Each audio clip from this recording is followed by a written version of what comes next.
now. And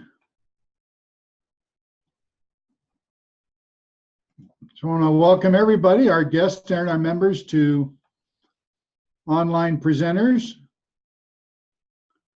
We do have a policy that we do record our meetings, and stills and excerpts from the video can be used by the club in our PR and social media functions. We can make exceptions for members that don't want to have their image displayed or their speaking, displayed on social media.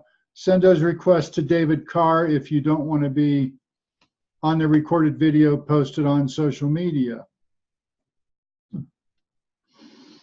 We are a club that focuses on learning skills for better webinars and online events. We do use Ring Central, which is similar to Zoom, or Zoom is used in the background. There's two viewing styles. One is speaker view, and the other is gallery view. And the controls are in the upper right-hand corner if you're using a PC or tablet or laptop.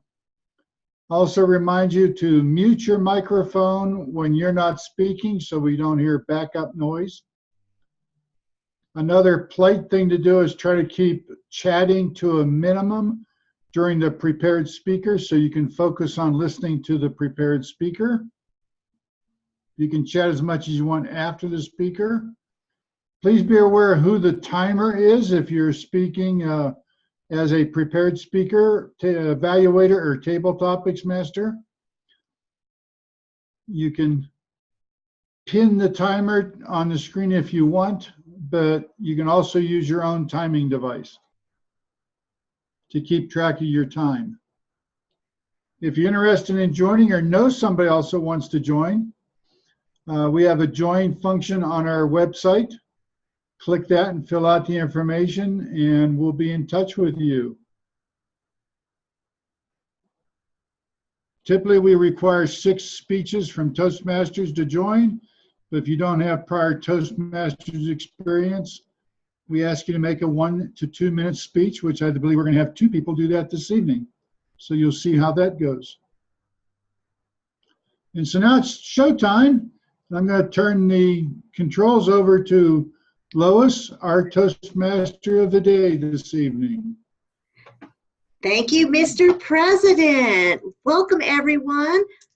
Thank you, Graham. I'm excited to be the Toastmaster of the day. I don't get to be the Toastmaster very often. And look at the crowd. This is amazing. I think it's more because people are snowed in, but I'm just going to say it's because of me. But you know what it's really about? It's about the fact that Toastmaster is like a 3-ring circus. For those of you that haven't been to a Toastmaster meeting, you might recognize these 3 rings. In the center stage, front and center ring, the big ring, we have our speakers. In the smaller ring over here, we have our table topics, which is when you get to speak extemporaneously, which is a really big word for off the cuff. And our smaller ring over here, which actually should be very big, is our evaluators. And as you can guess, can't do this all by myself. There's a lot of helpers here, and I thank them very much. If they could, tell me a little bit about their role and explain to our guests why your role is the most important role of the meeting. We will start with our counter. Distinguished Toastmaster Therese, would you please explain your role? Hi, first of all, I'm going to try to remember that my role is to be an counter rather than listening to what everybody says. What I am doing, and I've already started, is I am giving little marks next to your name every time I hear a filler word like an or an and if I hear something in particular that is positive or negative in a grammatical sense, I will note that down. Also, thank you, Madam Toastmaster. Thank you very much. Our timer, Toastmaster, Distinguished Toastmaster Graham. Thank you, Madam Toastmaster. Ladies and gentlemen, my job today is to be the timekeeper. I will alert you to your times. The way that I will do it is I will magically, or at least auto-magically, change the background behind me. So currently it's black. When it is green, that is, you have reached your minimum time, the screen will turn green. When the get to yellow, it'll go yellow. When you get to red, it'll go red. It takes me a couple of seconds to do these, so I'm not going to run through the whole thing. But there you see, that's how it works. Thank you very much. Our grammarian, Toastmaster Jim Barber. Thank you, Madam Toastmaster. As the grammar guy this evening, I'm going to be listening for extraordinary or egregious uses of the English language, and I'll be reporting at the end of the meeting on anybody that accomplished either of those two things. Our word of the day, by the way, is wealth, because I don't think it was mentioned, but our theme, I believe, is Play Monopoly Day. So I thought the word of the day being wealth was worthwhile. Wealth means abundance. If it's used alone, it means an abundance of money. However, you can also refer to, say, an abundance of happiness or an abundance of useful information, that sort of thing. So I'll be looking forward to hearing everybody use the word of the day this evening. Thank you, Mr. Grammarian. Well, I ain't got no problem with that, and we have a wealth of visitors today. Yay! Our watcher is Distinguished Toastmaster guest Teresa Palmer. Thank you so much, Madam Toastmaster. As the watcher, I will be doing a wealth of watching, looking at two screens because it looks like it says 1 of 2 and then 2 of 2. And what I'm going to pay particular attention to is how well are we listening to the speakers, the evaluators, and the table topics. So that's especially what I'll be looking for, or any interesting background or any distractions if people are playing with something during the meeting or if they're flashing their green screens, except for Graham, who has to manipulate his green screen, but I'll be looking for things like that. So thank you. Our vote counter, Sunny Fridge. Thank you, Madam Toastmaster of the Day. I will be collecting votes for the best speaker, table topics, and evaluator for today. I am looking forward to hearing who we think is number 1. Show me the money. There you go. Thank you, Sunny. Our chat monitors, Distinguished Toastmaster Scott Johnson. Thank you very much, Madam Toastmaster. My job is to monitor the chat, and by the looks of it, I've got a wealth of posts already because the list is getting longer and longer and longer. So, but that's my job. I'll be just monitoring the chat and reporting back at the end of the meeting. Thank you. Thank you, sir. We are entering our first ring. I am very excited about that. I would like to just make sure that our evaluators are all squared up. Evaluating Adrian will be Nick. Evaluating David will be Dagmara. And evaluating Hev will be Carol. Unless y'all made some back ideas and switched around on me, that's how it's going to go. Are we ready to get started? Everybody nod your head. Knowingly, exciting, good. I'm glad to hear it. Our first speaker is Toastmaster David Barrett. This is a 5 to 7 minute speech. It is from The Competent Communicator, speech number 3, Get to the Point. The title, Elicit Reactions, Feelings, and Logical States of Mind with Language. Psycholinguistic and neuroscience research offers simple, actionable strategies of influence. Elicit reactions, feelings, and logical states of mind. Please welcome David Barrett. Hello, everyone. Have you ever had a time when you realize that you're in a new situation, you have to figure out how to do something, and you say, just a minute, I've had this experience in the past, and I've had another experience that if I use them, maybe it'll help me out. Well, that's just the situation I'm in now. So if any of you have ever thought you could use what you already know to get by in a new situation, let me tell you what I just brought together. My first experience, I was a pre-med student. And when doing that, I learned about neuroscience and the way that the sensory systems feed our mind, our body, and how we react. The interesting thing to notice about this is going to be there's 3 systems.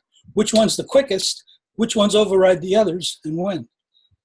The next thing, I changed my major and studied psychology and learned psycholinguistics. And in psycholinguistics, it studies how language is created and used, how the brain uses it so that we understand things. And just to give you an example, imagine you're back in the cave person days and there's no words at all. So every day you're hunting and gathering. and you've met this other human who you had a good day with once, and you caught a lot of fish because one could move them towards you and you would stab them with your spear. And now you see them again. It's been weeks, but you see them again. And so you're happy you're going to have a good day catching fish, but you see a tiger behind you. You don't have any words, but you don't want this person to be, you go, ah! So that's the first attempt at language. You point to something and you give it a word and you give it emotion. So that's how language works. The interesting thing about what I learned in psycholinguistics is that in order to understand language, you have to recreate in your mind that experience. And so you have those same pathways that were used to capture the real experience. You have that again. So let's go through it. The first thing is the neuroscience. We have a behavior system or reflexes. We have an emotional system, and we have a rational thought system. Behavior and reflexes are quick. Behavior is 95% subconscious. Reflexes are instantaneous. Reflexes do not receive or require conscious thought. A reflex is possible because of neural pathways called reflex arcs that can act on impulse before the impulse even reaches the brain. So you can pull your hand off a hot stove before your brain even knows it was hot. And you can see some animals that are good at that. We're good at that too. But today I saw one of those little lizards that we have in Florida. It's not doing anything. But then once you get close to it, it moves. So that's a reaction. They just react. They don't always react the way you'd think, but they always react. The other brain system is emotions. The language of emotions is chemistry and hormones. You have a feeling right away. It's pretty quick, but it's not as quick as the behavior and the reflex part. And then the third part is the Sherlock Holmes part. I call it the Sherlock Holmes part because I just saw Sherlock Holmes. He's talking to Watson saying, Watson, data first, then theories. You don't have theories first. You have data. And when I was researching, I learned all this years ago, but when I was researching just this week, I learned something else new. The thinking part also has two parts. And the interesting part about this is going to be when one's on, the other's off. And when the one that's off is on, the other's off. So, what are those two parts? One is the autobiographic memory network, which is what's used in language when you're thinking about yourself, your life, and things like that. And the other is the cognitive control network. Whenever cognitive control is on, your personal autobiography is off. Whenever you're thinking about yourself, you're not being a scientist. You're not being like Sherlock Holmes. So again, I guess I already did psycholinguistics. Let me just say that when you say a word, you try to create that experience in the person that you're talking to so that they have the same feelings. Now, the new experience that I'm in, we're all Toastmasters. We're all trying to influence to the best we can. So I'm thinking this. Here's the rules for the brain. If we're reacting or behaving, it overrides emotion, it overrides thought. Emotion and thought don't have a chance. So in speaking, if you can trigger the reactive brain through fear or all kinds of nasty things, there's a wildcat there, it's going to eat you, or just say a nasty word. If you can trigger that brain, your own self, your emotions will get the idea that, gee, I'm feeling good, we had a response, and that was a good one. And the thinking brain is thinking all the kind of logical reasons why that's a good idea. So the thing is this, if you trigger the emotion, the reaction, the emotions are with it. You don't have a choice. And the thinking part is making rationalizations for it. If there's nothing going on with the reaction part, you can deal with emotion. So then you tell stories, you make people feel things like you're walking through a stream with your bare feet, you look down, oh, and what do you see? You see a bunch of pollywogs, and you feel the gushy mud. So you have the experience rather than just talk. I stepped in the stream. And then in the thinking part, where usually it's logical, and the the logic part requires talking about what's the idea, are there any theories, is there any data, and then what do we think as the conclusion. And if you don't hear words like that, the thinking brain isn't being used. So usually people are really triggered by the reactive brain, their emotional brain. They aren't using logic. So in speaking, when we try and use logic, if we have somehow tripped on their reactive or emotional brain, the logic isn't getting through. And the logic doesn't matter. And the logic, even if it isn't logical, also won't matter.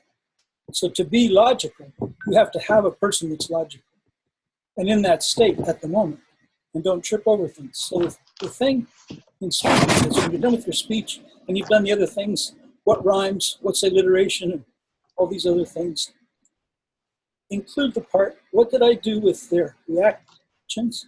Did I say nasty things that are going to set them off and take their mind away? What did I do with emotions? Did I create something that's going to make them feel good? And for thinking, you can be logical, but the way to not require precise logic, people that aren't precisely logical, is to stay in stories, to explain things in stories. So that's what I'm thinking, and that's what I'm going to try from now on. I have no idea what the time is because I don't see the timer and I don't know how to pin it. So maybe we're done. Are we done? We are done. Thank you, David. Great job. I'm going to elicit fear in every one of you and tell you that you are going to have to get an extra 3 hours tonight. And hopefully that will make you all pay more attention to our speakers. But that was fabulous, David, a wealth of information. Our second speaker, Hev Sang. This is a 6 to 8 minute speech. It is from speech number 5 of the Confident Communicator Manual, Speaking to Inform, the Abstract Concept. The title is Mentoring, the Shortcut to Success. Hev is going to do a 6 to 8 minute speech from Speaking to Inform, Project 5, and the title is Mentoring, the Shortcut to Success. Please welcome Hev.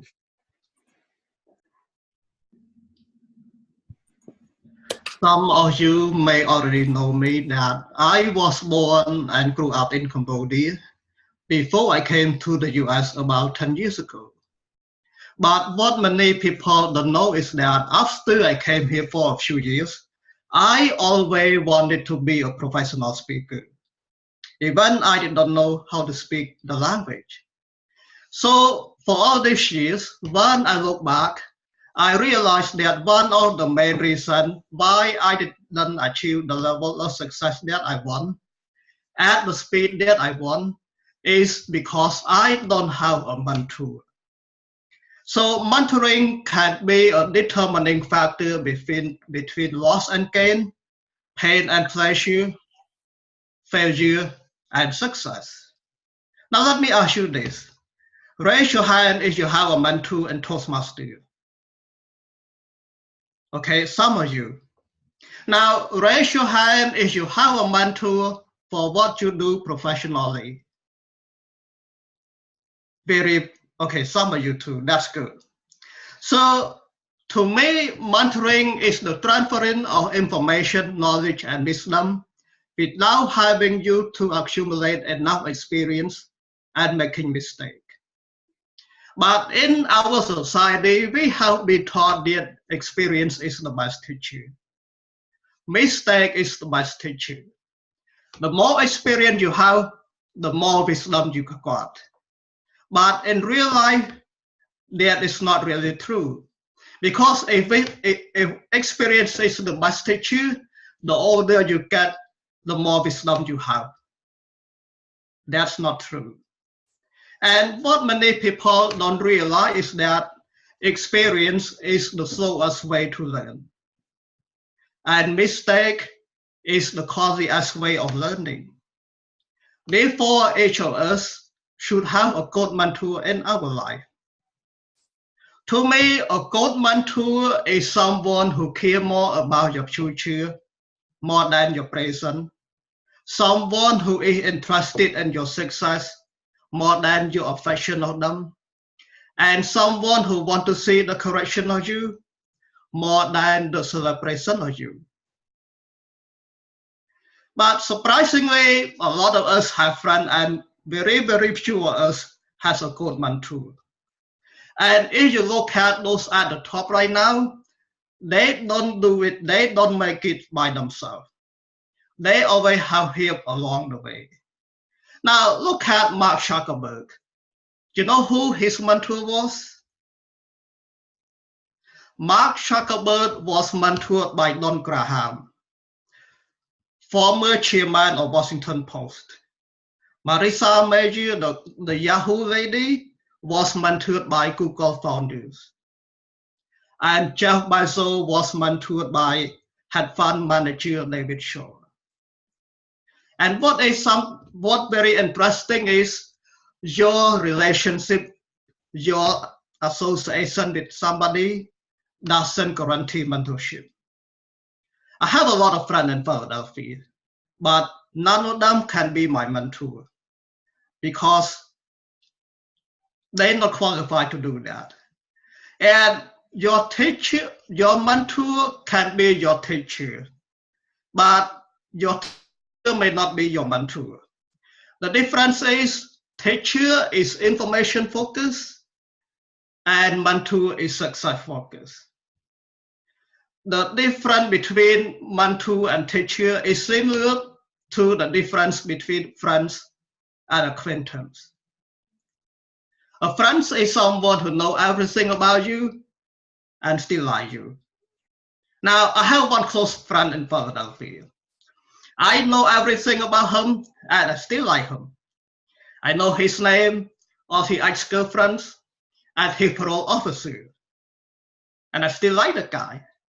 He knows everything about me too, and he still like me. And the point is, in our society, it's difficult to find a mentor, a good one. But here is something good news for you. If you are in the right selling industry or network marketing, such as Amway, ACN, or Nu Skin, the people who sponsor you, those ads about your level of sponsorship, they want to be your mentor. The reason is because there is a vested interest involved. Their success, to a certain extent, depend on your success. So when there is a vested involved, when there is a vested interest involved, it is very easy to find a mentor. But here is a very, very good news for you. You can be mentored right now if you understand 3 different levels of mentoring. The one level of mentoring is called virtual, such as if you want to be mentored by Wayne Dyer, who has been passed away many, many years, you could just read his book, listen to his CD or audio. That is called virtual mentoring. Another level of mentoring is called group mentoring, just like we are in right now. You listen, you are in a conference or in a meeting. And the best level of all, which is one-to-one mentoring. Someone who take their time, their energy, and sometimes their money to help you out. If you could get that kind of mentoring, that is very, very good. And here is something very, very important about mentoring. You cannot be mentored if you are not teachable and accountable. Because if you're not teachable and accountable, nobody can help you out. Teachable, that's mean open-minded. And accountable, that's mean doing what you're supposed to do or are told to do. But as an adult, a lot of us, sometimes it's difficult to teach adult because as an adult, we are not open-minded. And another one is your success acceleration depends on your willingness to be corrected by your mentor. If you are not willing to be corrected, it's difficult to achieve the level of success that you want. Because as an adult, most adults, they don't want correction. You know what they want? They want validation. That's why they say that old dogs, you can't teach old dogs new trick. Because old dogs don't want correction. They want validation. So you should observe your mentor, study your mentor, and respect them. But here is what you should not do. Do not worship them. Because your relationship with your mentor is to enable your growth, but not to establish hero worship. And believe in yourself that if you keep learning and you keep applying what you learn, you can surpass your mentor. You can surpass them. For example, Jeff Bezos was mentored by David Shaw. Now look at Jeff Bezos. He's the richest man in the world right now. And David Shaw somewhere over there. So keep applying, keep learning what you learn. You can surpass your mentor. Toastmasters. Thank you, Have. You have hit on a topic that is near and dear to my heart because I absolutely love mentoring and I enjoyed listening to your speech. Congratulations. Our third speaker, Toastmaster Adrian. This is a speech from the Interpretive Reading Manual, project number 2, Interpreting Poetry. The title, Phenomenal Woman, 6 to 8 minutes, Phenomenal Woman, Toastmaster Adrian. Fellow Toastmasters and guests, Maya Angelou is a name everyone knows, and of course, she was a prize winner. You may not know that she also had over 50 honorary degrees. Even I myself didn't know that. She was a pioneer when it came to women and standing up for what their rights were, as far as empowerment, women to feel comfortable in their own skin and to use their own voice and to make an impact in a time where women were kind of pushed to the back. So this poem, Phenomenal Woman, is one that she wrote in the late 70s. At this time,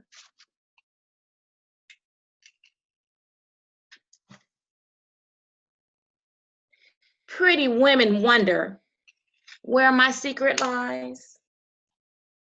I'm not cute to a model size. When I start to tell them, they think I'm telling lies. I say it's in the reach of my arms, the span of the stride of my step, the span of my hips. I'm a phenomenal woman. Phenomenal woman, that's me. Into a room, just as cool as I please. And to a man, the fellows, they fall to their knees. The fellows stand or fall to their knees, then they swarm all around me like a hive of honeybees. I say it's the fire in my eyes. The flesh and the flash of my teeth, the swing in my waist and the joy in my feet. I am a woman phenomenally. A phenomenal woman? Yeah, that's me. Men themselves have wondered what they see in me. They try so much, but they just can't touch my inner mystery. When I try to show them, they say they still can't see. I say, it's in the arch of my back. It's in the sun of my smile. In the ride of my you know what.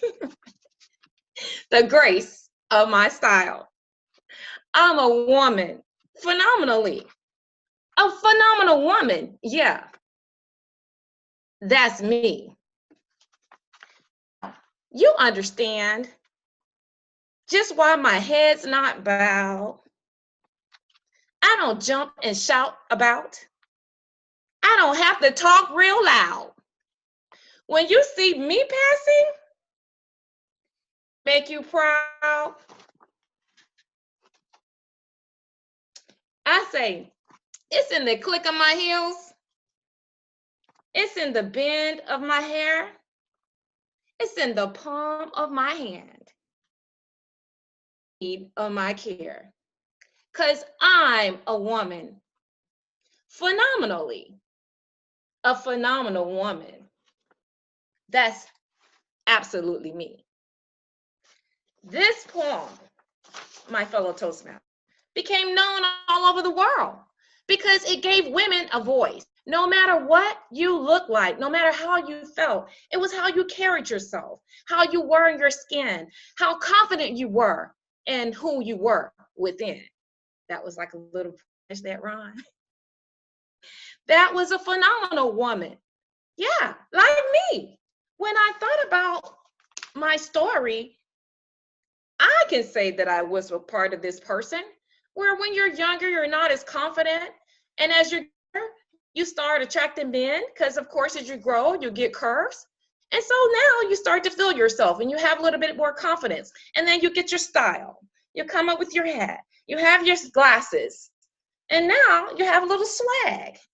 All of those help empower women to where we are today. And as you can see in Congress, women taking on leadership, empowering all of us to make changes for those that refuse to change.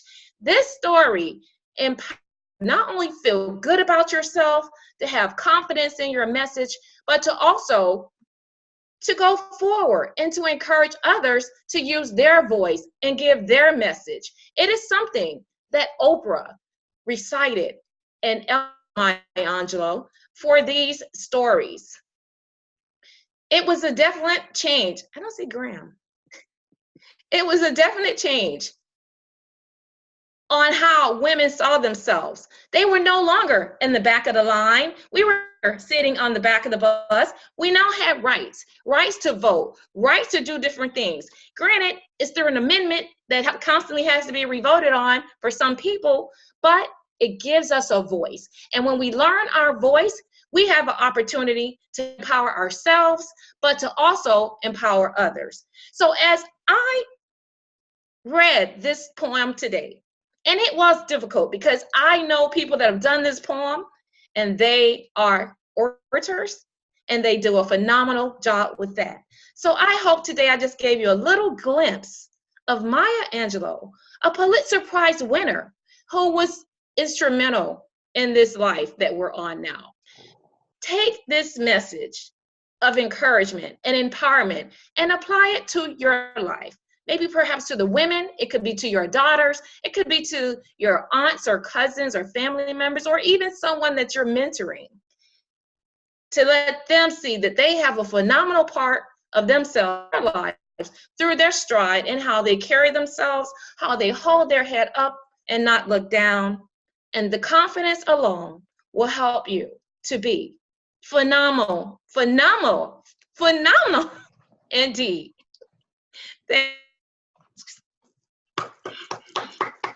Thank you, Adrian. And there is no doubt in my moment. Thank you so much for that fabulous speech. Mr. Timer, how did we do? The only person who's actually eligible today is Adrian, who spoke for 7 minutes and 12 seconds. Our other two speakers were David B., who spoke for 7 minutes 58, which is just outside his 5 to 7, and Hev, who spoke for 8 minutes 36 and is therefore just outside his 6 to 8. But Adrian was within her time. Thank you very much, sir. I'll put those up. And there is no reason for a vote. Congratulations, Adrian. We are now moving into the second ring, and to handle that phenomenal ring, please welcome Toastmaster Deborah Carr. Hi, everyone. David, you had mentioned possibly two. I know Nicole was interested in giving her 1 minute speech. Is there someone else?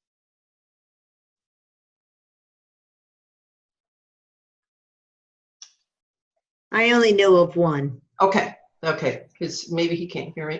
Okay, so we're going to start out with Nicole giving her 1 minute speech, and we're going to welcome her right now. Let me take my glasses off. Thank Thank you. Can you hear me? No, you can't. 1 second. Hi, everyone. My name's Nicole Dorson, and I'm here to tell you why I would like to join Online Presenters. And as I gave that some thought, I realized that I started thinking about great musical composers, awesome athletes. I'm neither of those things. However, what they have in common is that they practice, they work with a purpose, and online presenters would provide me with that safe space to deliberately practice my craft. I would be able to learn what works, what doesn't work. I would also be able to give and receive meaningful feedback. And I would be surrounded by people like yourself that would provide me with a wealth of knowledge. Thank you.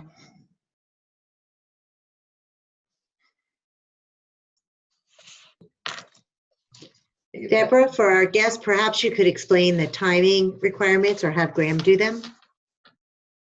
Oh, I'm sorry. I'm switching gears here. For our guests, the speeches are 1 to 2 minutes, and that's off the cuff, which is fabulous. And the time is at 1 minute, at 1:30, and at 2 minutes. And keep an eye on Graham. So, oh, there you are. people in our club, and I'd like to start because with playing Monopoly, you start out with $1,500. So please tell us, Norman, if you started out with $1,500 and it's just given to you, would you invest it or would you just spend it? And how? Wow. Well, thank you, Madam Table Topic Master. If I had $1,500, I think I would actually spend it. I have recently gotten involved in a new hobby. It's sort of a new old hobby. When I was in college, I was a photographer. And recently I've taken up photography again with my wife, and she has a love for birds. Bird photography is really fantastic, but it also requires expensive equipment. And I've been lusting after some lenses and some real fancy tripods and some other things that could help me do a better job of tracking the osprey, the eaglets, the bald eagles, and some of the other birds in the Middle Atlantic states. So if I had $1,500, I could easily spend it in Adorama before you could blink. Thank you, Madam Table Topic Master. Thank you. The 4 corners that they have are rather interesting on the board. And one is just you go past go, you don't have to stop, and you can just zip right through and collect $200. Sometimes you have to go around, but you might miss $200. But on the fast go, or on the quick one where you're just going right around the board, when has a time been that you have it's been so easy to make money and create wealth or to add to the old lady, old man fund or whatever you want to do with it, and you just sit by and there was money right there in your hand? LJ, please tell us about that.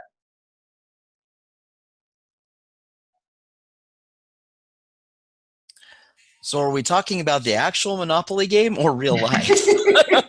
Just life. Either way.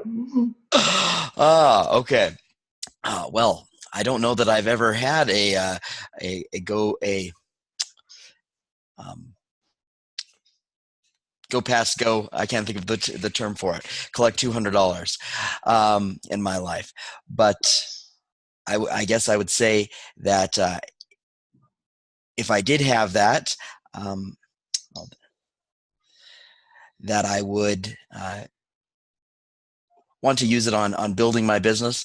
I'm actually thinking more back to the last question that you asked about investing versus spending. So I would see, it depends on how you look at it. I personally see advertising as an investment. And so what I would use my $200 for would be a continual budget for my advertising campaigns. So thank you. Thank you. Lois said that is our last one because of time. So thank you, everyone. I was going to ask somebody about getting out of jail, but we're going to have that for another time because they probably had to pay bail. Thank you, Deborah. Mr. Timer, can we please have our timing on our speakers?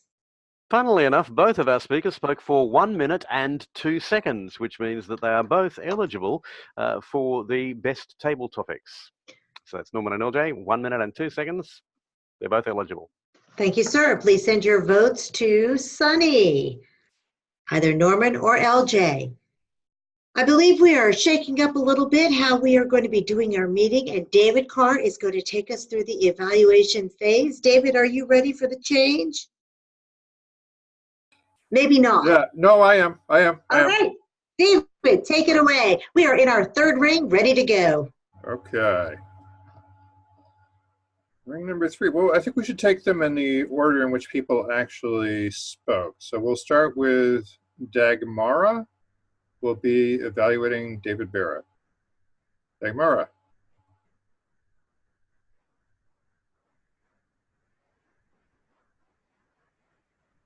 Hello, Toastmaster, and especially you, David.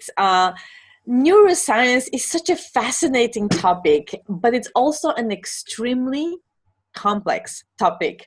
And there's so many unsolved mysteries on our brain, So I really want to congratulate you on how you took us from this to this journey of neuroscience and explain this extremely complex topic by going back to prehistoric human and then giving great examples how he reacted and how our behavior of a modern human being is rooted in his behavior. That was extremely interesting examples. Then you categorize neuroscience by giving examples, behavior and emotions and rational thinking, and at the end, you close this speech by giving us a clear idea and point why you're talking about that, because this is something that all of us can actually use to become better speaker,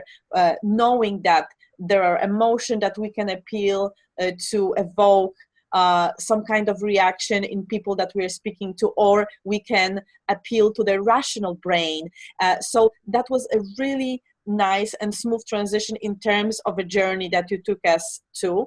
I really like the structure. I like that you give you open this speech with a question and make it more relatable when you mentioned that you were pre-med student. So you really try to connect it with the audience.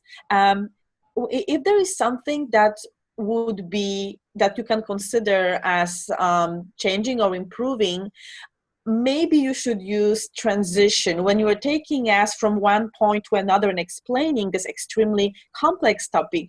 You could just mention that now you will be explaining this or going to this topic, or how we can use it in our life. So it's just clearer when you pass from one category or one topic to another, because sometimes it was difficult to catch. Are we already talking about some prehistoric human, or are we still in the topic of modern human? So it was just a little bit confusing. But apart from this transition that I would use here to go from one to another, I think the speech was great. It was a difficult topic, and I think you did very well. Thank you.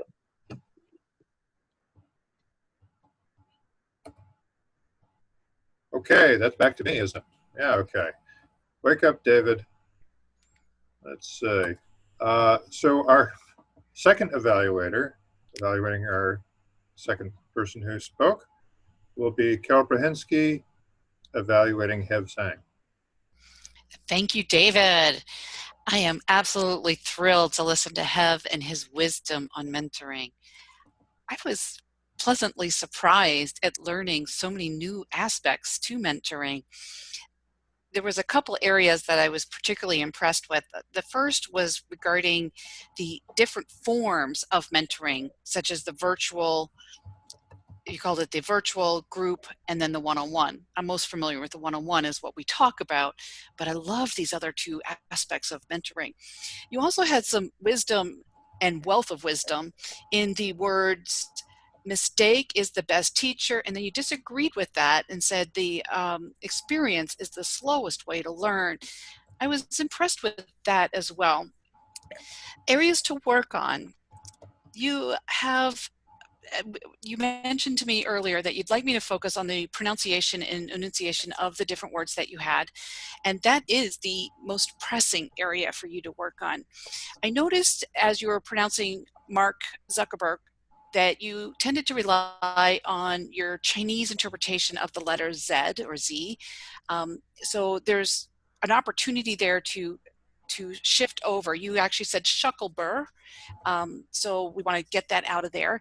We want to pull in, and there were some words I have no idea what you were saying, so I can't give you the correct pronunciation of them at this time so that you can improve in those. But I do encourage you strongly to go back to this speech recording and either get me to watch it with your speech in hand, so I actually have your written copy of your speech, and contrast that with what I'm hearing so I can pick out which words you're struggling with, and tell you point blank that this is a common error that you're making with your pronunciations, so that your audience is going to connect so strongly with you. Like I said, lots of wisdom. In terms of the project, I'd like you to focus more, and this is the area where I think you need another area for improvement, is you tended to cover a wide breadth of topic in the role of mentoring. Let's have you narrow it down and just focus on one aspect that also have you slowing down, which means you'll have more time to pronounce the words, and that we're going to get the message. Those are my suggestions to you, Hev. I am so excited to watch you grow, and I can't wait. I really can't wait, because when you get it right, we're going to be listening closely. As Lois mentioned earlier, this is a great topic for us to pay more attention to. Thank you. Thank you, Carol. So Nick, I wanted to give you a minute more to think about what you're going to say about Adrian's speech, because that was quite a humdinger.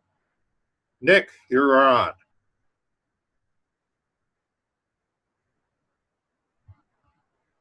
Mr. General Evaluator, fellow Toastmasters, and most welcome guests.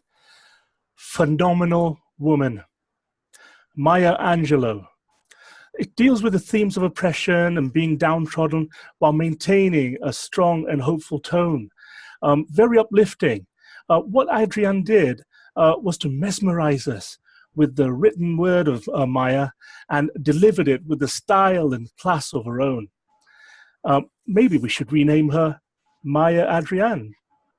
So this is what I liked. Okay, what I loved were the facial features. She knew her subject, she knew the poem, and she was able to deliver it almost. We didn't almost need the words. We got it from her facial features, her eyes, her lips, her hips, everything. She oozed effortless confidence within. A phenomenal woman, on fire, really. Vocally, I thought it was amazing. Use of pauses, rhythm, and cadence, and ultimately powerful, really good interpretation, and really did accentuate the words. I mean, I felt we were at a one-woman theater, perhaps, and hearing Adrienne speak those words was mesmerizing, as I said. In terms of recommendations, ultimately, unfortunately, the technical elements did, the gizmos did get to us a little bit. Being online presenters, I am being picky, but I would recommend looking at the quality of camera and audio. And this is a lesson to all of us, okay? So I'm being really, really picky with that, Adrienne. Another recommendation, well, a couple of weeks back, I think people commented on my accent and,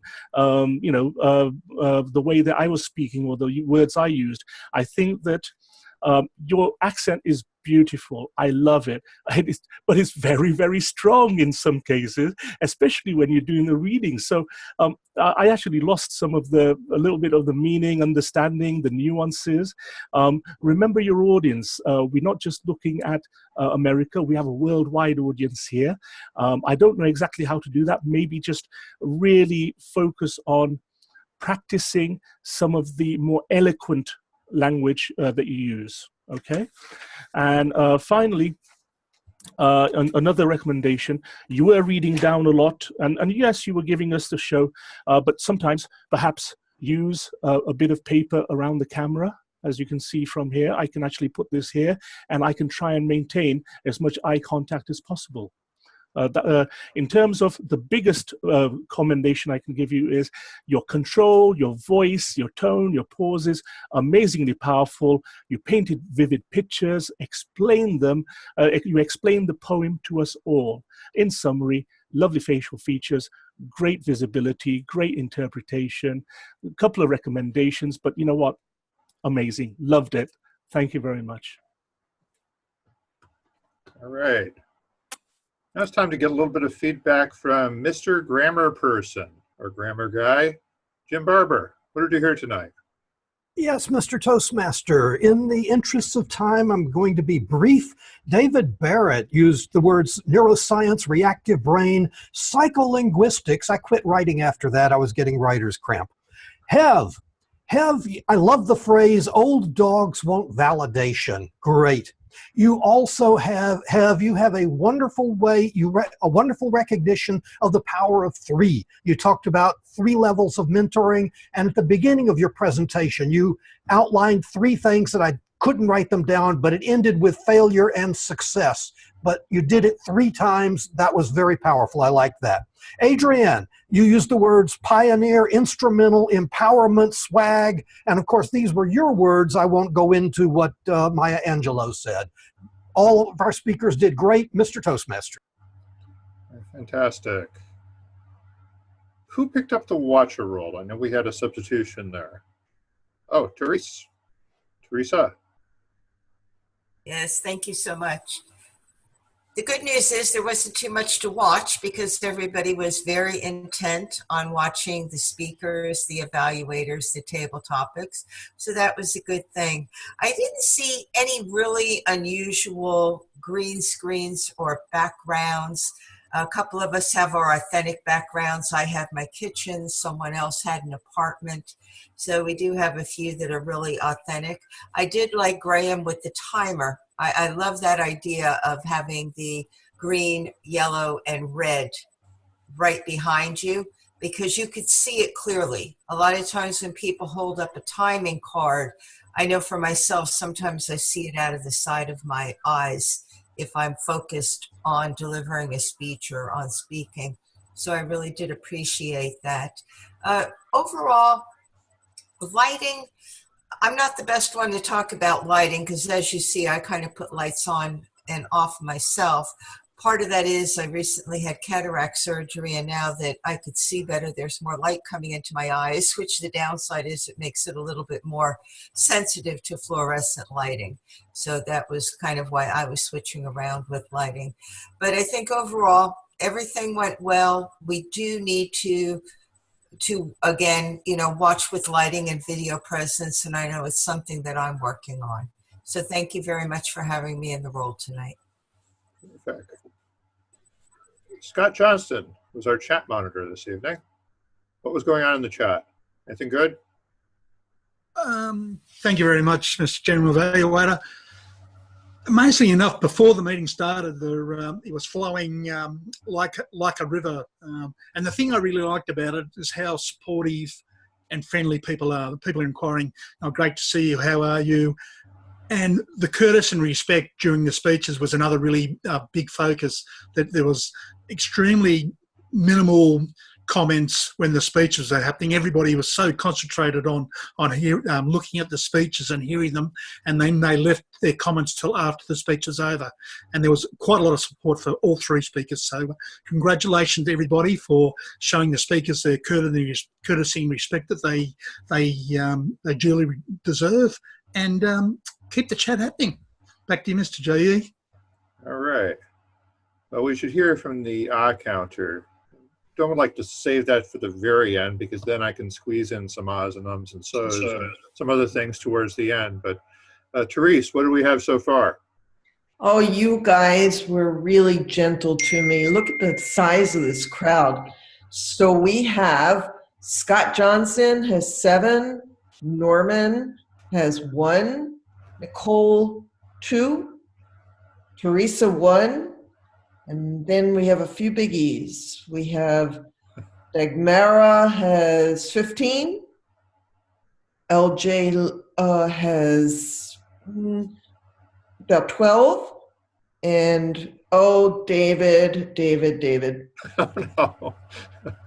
We have you at like 26. I didn't even talk that much. Okay. Anyway. Oh, wait a minute. I think that I had you down on the wrong spot. I'm sorry. You weren't 26. It was Nick that was 26. I don't know why I put it next to your name. Oh. Sorry about that. I must have gotten away with something. I'm sure. You had a few. Maybe I have Nick and you kind of mixed in there. Could it have been the other David? It was really Nick, so I must have put his in the wrong spot. Okay. Do I get a prize? You get the grand prize. Thank you. All right. I think in our Toastmaster today can call on the vote counter. I guess only comment is we're running up against time. Probably if people come in late, we may not be able to make time for them in the self-introductions, particularly if they're coming in after 8 o'clock. I think we just have to move on and get the meeting started, is my suggestion. So I'm just squeezing that in there gratuitously, so the counter is done. But I think that's it for me. Back to you, Lois. Thank you, David. Well, the circus is closing up. It's time to go home. Congratulations to our winners. Sunny, would you announce them for everybody to hear? Yes, Madam Toastmaster of the Day, the winner of Table Topics, Norman, woohoo! And Best Evaluator, Nick. And Best Speaker, Adrian, by default. But thank you very much. And I will all winners. Turn this back over to our president, Jimmy Dent. Okay, thank you. Let's hear from our guest this evening. Let's start off with Faye. Is she still here? What did you think of our meeting this evening? Oh, I thought it was great. Well organized, well put together. Everyone was very supportive of each other. Great speeches. I really enjoyed it. Okay, thank you. Well, I definitely want to invite you back to another meeting. I hope to see you again. Yes, for sure. And Therese Cornta, are you still here? I'm not a guest anymore. I'm a member. Oh, great. Thank you. Okay, I had you down as a guest. And Teresa Palmer. Thank you so much. This was my 3rd time visiting. I really enjoy the club. I like the professionalism of it.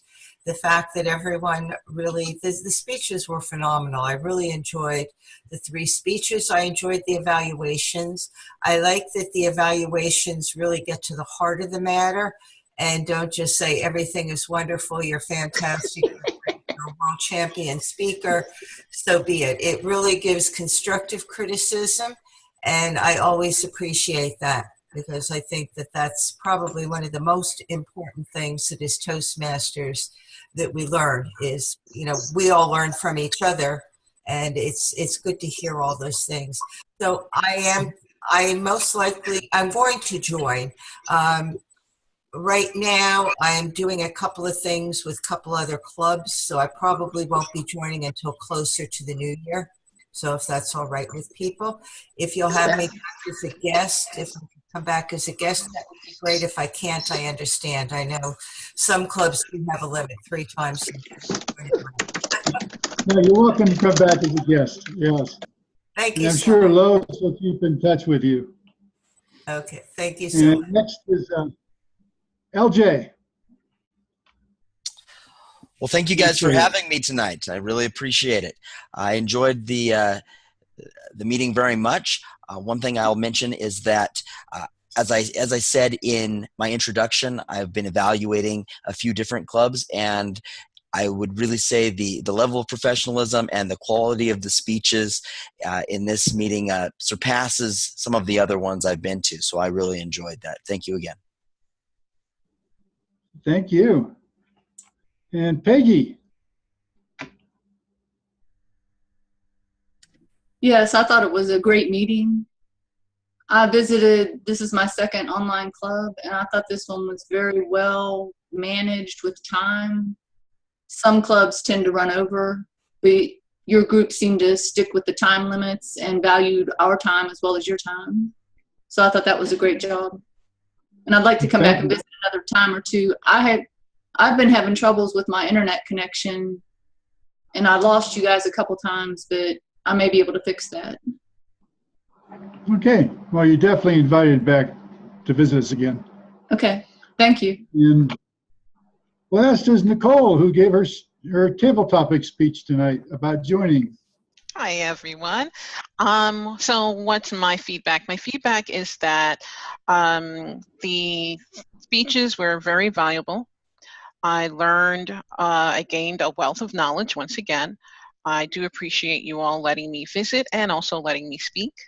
I know I'm doing my ums now because I know they're not being counted, and so yeah, it was a great experience, and thank you all. Okay, thank you. Did I miss anybody? Okay, I've got nothing else to say. Does anybody else have anything they want to say or announce? Yes, Mr. President, this is Roger. I have 4 things very quickly. Number 1, if you have any kind of connection issue or you might have a storm coming in, go ahead and connect with us through the phone so that even if the video side drop off, the phone could most likely be more stable. Number 2, next week, Deborah Carr is our Toastmaster. We have a couple more rows. Go in there and log in. The week after, Scott Johnston, a few more rows open. Go ahead and sign it up. Third, what you just saw today, we are testing a slight change in our agenda, where when we get to the last part of evaluation, our general evaluator takes over. He or she's going to look over the whole segment. They will control the time during there. We will experiment that for at least 3 to 4 weeks. Then we'll have a chance to discuss where do we like it or we want to go back to the old way. So going forward in the next few weeks, if you're the general evaluator, be ready to take over during that part. And my very last is that if you are interested in staying to the bonus session afterward, to stay after the meeting, we will have a bonus session. Lois, our Toastmasters of the evening, is going to give us a very quick rundown of the 8 different table topic formats, as she mentioned before. We will record it. If you're not have time to stay, that's perfectly fine. So back to you, Mr. President. Okay, thank you. Anybody else? Okay, if not, I'd like to call this meeting an end, and if anybody wants to stick around for the presentation that Roger mentioned, please stick around and stay online. Everybody have a great week, and we'll see you next week. Hey, good night, everybody. Good night, everyone. I'm out of here. Good night. Happy Thanksgiving to those who celebrate such a thing, and don't eat too much turkey. There you go. Or Happy particularly, Thanksgiving, don't eat too everyone. much stuffing.